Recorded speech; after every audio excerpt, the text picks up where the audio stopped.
Welcome to my super kitchen. గోధుమ పిండితో ఇంత టేస్టీగా నోరూరించే హల్వాని చేయొచ్చని తెలుసా?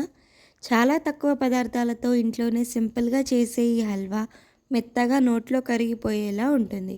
మరి పర్ఫెక్ట్గా రావడానికి కొన్ని టిప్స్ ఉన్నాయి. మరి ఈ టిప్స్ ఫాలో అయ్యి ఈ హల్వాని ఎలా తయారు చేయాలో ఇప్పుడు చూద్దాము. వీడియోని స్కిప్ చేయకుండా పూర్తిగా చూసి మీరు కూడా ట్రై చేయండి.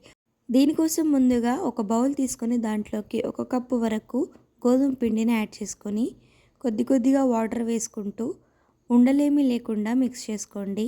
మన ఛానల్ ఎవరైనా కొత్తగా చూస్తున్నట్లయితే ప్లీజ్ సబ్స్క్రైబ్ చేసుకోండి. వాటర్ని ఒకేసారి వేయకుండా కొద్దిగా యాడ్ చేసుకుంటూ మిక్స్ చేసుకోండి. ఈ కన్సిస్టెన్సీ వచ్చిన తర్వాత పక్కకు పెట్టుకోండి. ఇప్పుడు ఒక గిన్నెని తీసుకొని దాంట్లోకి 1 కప్పు వరకు బెల్లం తురుముని యాడ్ చేస్తున్నాము. మనం 1 కప్పు గోధుమ పిండికి 1 కప్పు బెల్లం అయితే కరెక్ట్గా సరిపోతుందండి. కొద్దిగా వాటర్ వేసుకొని ఈ విధంగా బెల్లం అంతా కరిగాక వడగట్టుకోండి. ఏదైనా డస్ట్ పార్టికల్స్ ఉంటే వెళ్ళిపోతాయి.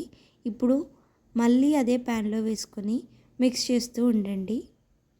చూడండి, ఈ విధంగా పాకం వచ్చే వరకు మిక్స్ చేసుకోండి. పాకం వచ్చింది అని ఎలా తెలుస్తుందంటే ఒక బౌల్లో వాటర్ తీసుకొని దాంట్లోకి ఈ పాకం వేసి చూడండి. ఈ విధంగా వస్తే మనకి పర్ఫెక్ట్గా వచ్చినట్టు.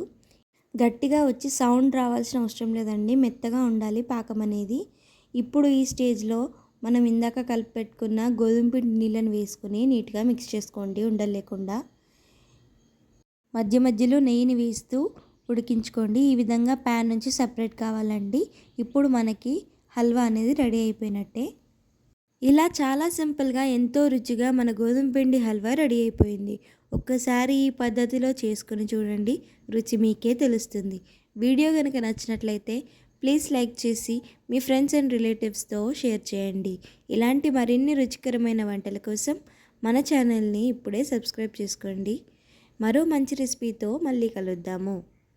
నెక్స్ట్ మీకు ఏ రెసిపీ కావాలో కూడా కమెంట్ చేసి చెప్పండి, తప్పకుండా చేద్దాము. అది కూడా హెల్దియర్ వేలో ఎలా చేసుకోవాలో చెప్తాను. ఈ రెసిపీ మీకు ఎలా వచ్చిందో కమెంట్ చేసి చెప్పండి. Thank you for watching.